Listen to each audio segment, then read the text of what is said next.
Welcome to the 2023 Annual Safety Meeting. In this lesson, we'll talk about the danger zone. I'm going to start out by showing you a video of a near fatal accident that could have been just 1 inch more, could have been catastrophic. So let's watch this video right now.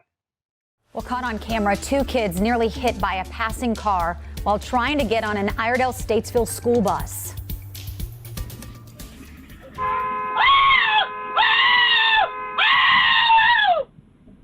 That is so terrifying to watch. The school district sharing this video from Thursday morning with us. It shows a car narrowly missing 2 students getting on the school bus yesterday morning. Wake Up Charlotte's Kia Murray joins us now with more on Kia. We should emphasize those kids are okay, but my goodness, that is terrifying to watch as a parent. Yeah, again, both of those kids are safe. Iredell-Statesville school officials saying this happened on Old Mountain Road in Statesville. It was around 6:15 yesterday morning. Now, here's the thing. Officials say the car passed 2 other stopped cars, and then that was before speeding past the school bus stop arm. Listen to the reaction of the school bus driver. Oh my God, he almost hit her! Oh my God! Oh my God!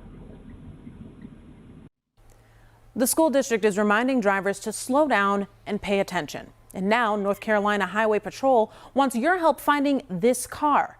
It's a light-colored Kia Soul. If you have any details, contact Highway Patrol right away. So this morning we're asking, do you think your child's bus stop is safe? Let us know. Text us at 704-329-3600 or use the hashtag WakeUpCLT. That is just so terrifying. This is what makes our platform here so powerful and why we take it so seriously. Folks, Old Mountain Road, Statesville, around 6:15 yesterday morning, a light-colored Kia Soul. If you saw somebody under this description, you want justice for these families and for those kids and their parents, because this person clearly being reckless out there. And for Highway Patrol, all you have to do is star 47 to call them if you have any information at all. Kia. And the other thing, too, is that this driver, I mean, this might have been a work commute, so it may have been past the incident, but keep an eye out because you never know if that driver is going to return to the same route. All right, Kia, thank you. Man, that video is really hard to watch. I mean, had that kid not pulled their foot in, that could have absolutely been catastrophic. So they did actually catch the driver. He was 35-year-old Statesville resident Joseph Padgett Jr. of North Carolina. He was arrested on Saturday morning around 2 a.m. and faces multiple charges, including passing a stopped school bus and careless and reckless driving. Something else about this guy, he also was driving on a suspended license as well. So you could hear the emotion with the school bus driver just screaming. And, a lot of you guys go through that, I don't want to say every day, but, especially with it not being that close. But you could see all of us are only one stop away from something like that happening. So let's look at the danger zone around our school buses. All right. We always want to teach our kids whenever they're getting off that school bus to get at least 10 feet away from the school bus, and get on the sidewalk. And typically walking 10 feet will get you on the sidewalk. Now for crossers, 10 feet definitely won't get them across. But even with them, they should get 10 feet out, 12 to 12 feet out to your right convex mirror. They should look at you waiting for instruction after you scanned your mirrors and verified that everybody is stopped, and then you give them the signal to cross, and they should get to your left convex mirror, look both ways, and continue across. All right. It sounds time consuming, but it's really not if you've taught them exactly how you want them to cross. So when is the last time you have checked your mirrors on the grid? All of us have checked mirrors on a mirror adjustment grid when we were getting our CDLs and things like that. But when is the last time you actually pulled your bus into the grid and actually verified that your mirrors are properly adjusted and you're seeing what you should be looking at? All right. Federal Motor Vehicle Safety Standards 111 is the mirror adjustment Bible, and it's going to assist you while you're in the grid to show you what you should see around your particular style of school bus. And then you guys also have access to your trainers. If over the years you've forgotten how to adjust your mirrors on the grid, ask your trainers to assist you. Whatever we got to do to ensure that we're loading and unloading students safely, that's what we need to do. So mirrors come in a 5, 7, and 9 mirror configuration. Most of you guys have a 7 mirror configuration to include your 2 flat mirrors, your 2 convex mirrors, your crossover or extreme convex mirrors, and then your 1 interior student mirror. Now your flat mirror gives you the truest picture. It's really, with the exception of your interior mirror, it's the only mirror you have to judge distance. It's used primarily for traffic. You should see the road on the sides of the bus out to 12 feet. Remember, we're going to teach kids to get 10 feet from the bus because when our mirrors are properly adjusted, we can see out to 12 feet. You should only be looking at about ½ inch of your school bus when it's properly adjusted. And you should see the top of the windows, the bumper, and 200 feet to the rear of the bus. Your blind spot is immediately below and in front of the mirror and directly behind the bus. So behind your school bus, there's an area you can't see just because it's, behind your school bus. And you won't be able to see behind that until it gets out to a certain distance, depending on the type of mirror you have. Now your side convex mirror. This is primarily used to see children or a child next to the bus. You should only be looking at about ½ inch of the school bus. And it's set to the rear wheels and the ground. So you should be able to see all the way up to the side of your bus, up to the door. All right, you should see 12 feet to either side of the bus and 150 feet behind the bus. This is the mirror that's going to save a child, all right, when they're standing next to the bus or when they drop something or when they're trying to pick it up. Now, your crossover mirror is used to see the danger zone area directly in front of the bus that the driver can't see with the naked eye. So when it's properly adjusted, you should be able to see out to 18 feet in front of your bumper.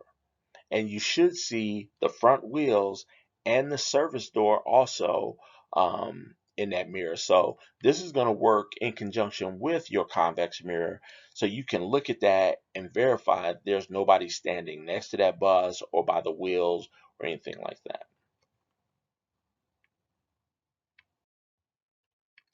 And then your student mirror, your interior student mirror. This is going to be adjusted so you can see all the students. And also keep in mind, you can have an exterior backup camera on your bus, provided that the replay of that camera is in the student mirror.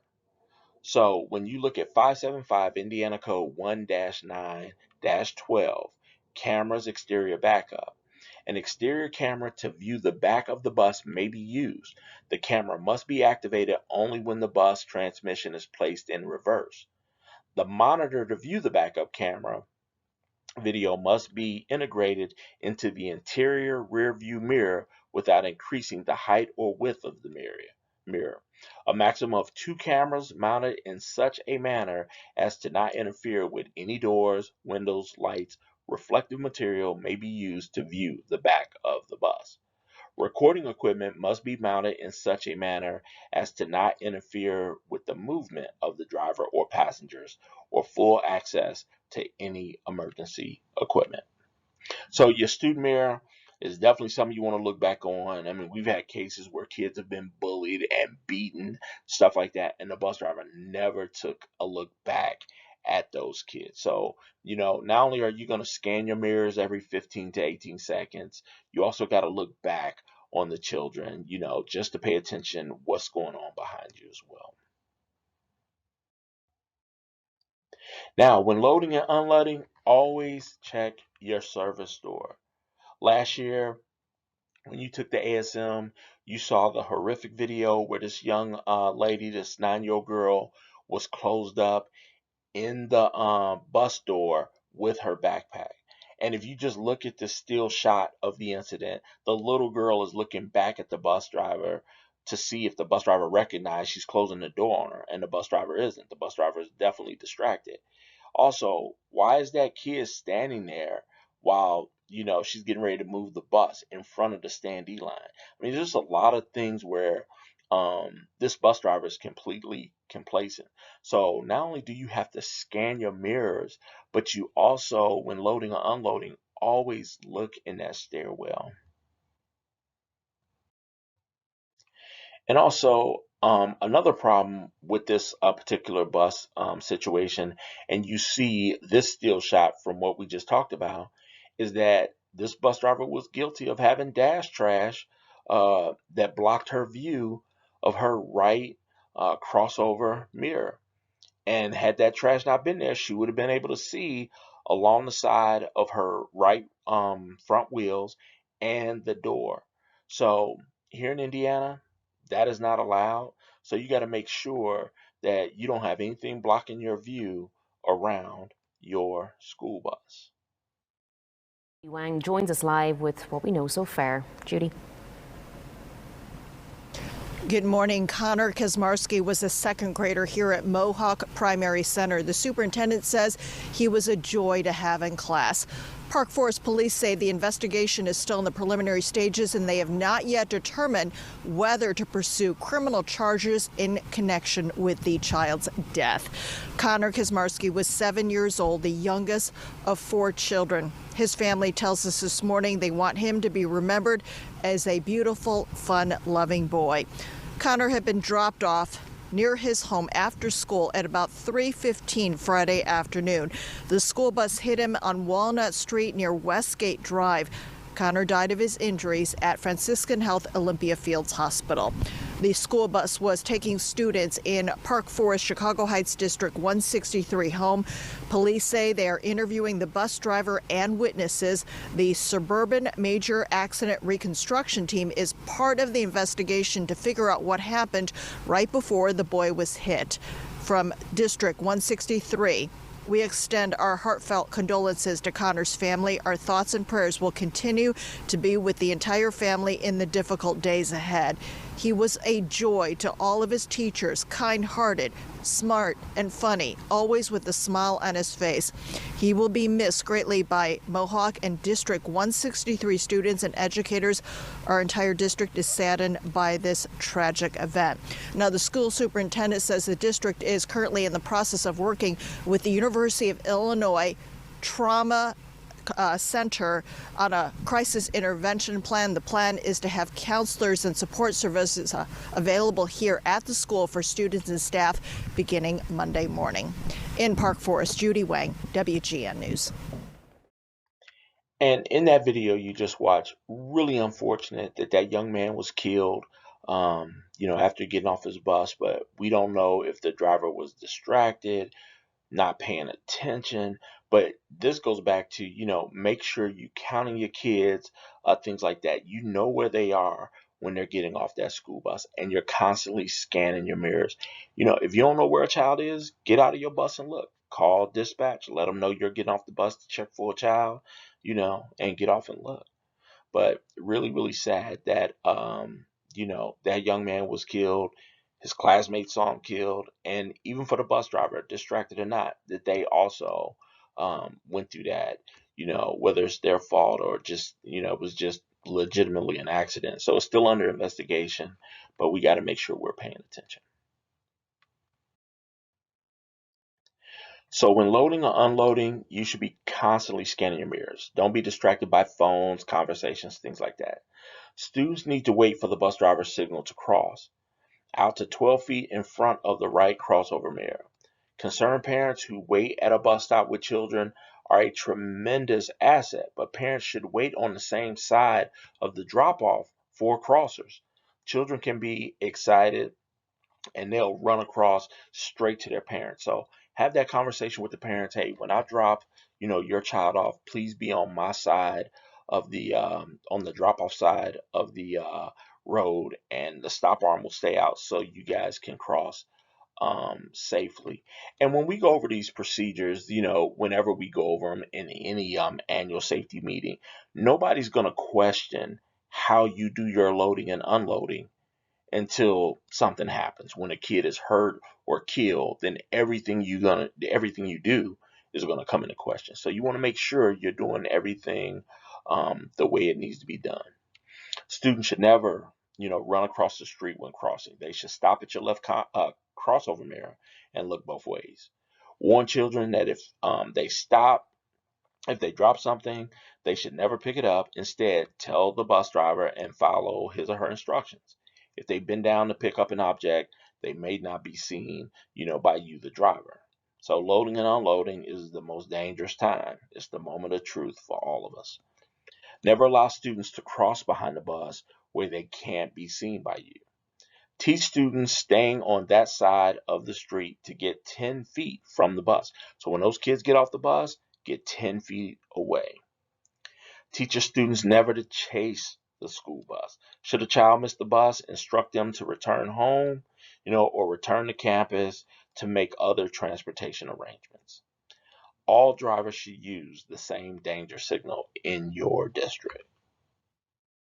New and only on Fox 9, shocking video of a child hit by a motorcyclist moments after stepping off the school bus. The boy's parents talking publicly for the first time as upgrades to school buses statewide make it easier to catch stop arm violations. Fox 9's Courtney Godfrey has this exclusive for us tonight. Courtney, these parents hoping the video serves as a good reminder to drivers? Yeah, that's right, BC. While it's hard for Amy and Eric Howe to watch the video, they hope that by sharing it, drivers will be reminded to stop for school buses. You can hear it in the bus driver's voice. Two kids crossing the street when one of them is hit. A bus full of his classmates witness to the whole thing. Oh my God! Oh my God! Yeah. That boy's parents now seeing the video for the first time. It kind of just was a good reminder that we're so lucky he's alive and walked away the way he did. It's been almost a year since that nightmarish day, and while their now fifth grader has since physically recovered, it's hard to forget the fear. When I got there, he just kind of kept asking me the same questions over and over, like what happened, what happened, what happened, and it was terrifying. Responding squad car video shows the bus had its stop arm extended and flashing lights on. But police say a motorcyclist ignored those signals, going around a line of stopped cars and hitting the 10-year-old. You have flashing red lights. You have a stop arm extended. You have a big yellow bus in front of you. It's not rocket science. Mike Hansen with the state's Office of Traffic Safety says bus drivers report motorists blowing through stop arms all too frequently. They're all absolutely terrified by this. And their worst nightmare is what this video shows. In 2021, the legislature approved nearly $15 million to put cameras on stop arms, making it easier to record license plate numbers. It's been so successful, they're currently asking lawmakers to renew the program. We're talking to some of the jurisdictions where we have the cameras out there, and the number of violations that they're finding they have to follow up on with their law enforcement partners. It's astounding. And while their son suffered a broken femur and concussion that resulted in a year of rehabilitation and multiple surgeries, they know it could have been much worse. This is a mistake that, could have cost a really amazing life. Hoping the video will remind drivers to pay attention. The good thing is that with this video, it was a bad consequence, but it wasn't as, horrible as it could have been, which is, lucky for everybody involved. The motorcyclist involved in that crash was initially charged with criminal vehicular operation, a felony. He took a plea deal and received probation. As for that new stop arm camera program, the Department of Public Safety says in the first 2 weeks of school alone, just 14 districts reported more than 100 violations. Amy? Yeah, I think any driver out there has seen this, right? It's just so jarring to see, but hopefully that sticks in people's minds, Courtney. We can only hope. Thank you. All right, so here's one of our great drivers, and Mr. Bernard Vogler, I think, is from Greater Jasper Consolidated Schools, and he's been driving for 53 years. The year he began driving a school bus was the year man first landed and walked on the moon. Bernie said, I started driving in 1969 to supplement my income, and during those early years, I met lots of neat people who are still friends.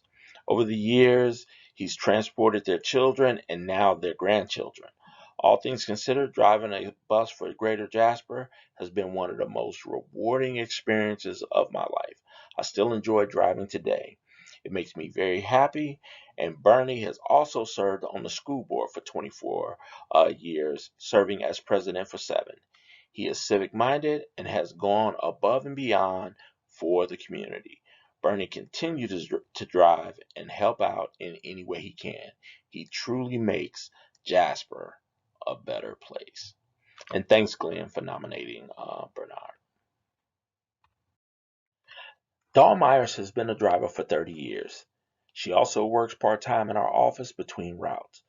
Dawn has a giving spirit and is always thinking of others before herself. 6 years ago, Dawn came up with the idea to start a holiday giving tree. We reached out to fellow coworkers within the district and asked if there was anyone needing help for the holidays. Our department adopted 4 mystery families our first year and got them all the items on their wish list for the holidays. We write the items on a tag, place the tag on a Christmas tree, and drivers, mechanics, office staff, even school administrators come together to purchase the items on the tags and bring them back wrapped and ready to go. We then load all the gifts into a bus and deliver them to the schools. The recipient can pick up the gifts in private at their convenience. The giving tree became an annual tradition, and this past year we completed our 6th year adopting families. All employees of Northwest Allen County Schools. In total, we have helped about 30 families, making the holidays bright for their families. All thanks to Dawn and her kind and giving nature.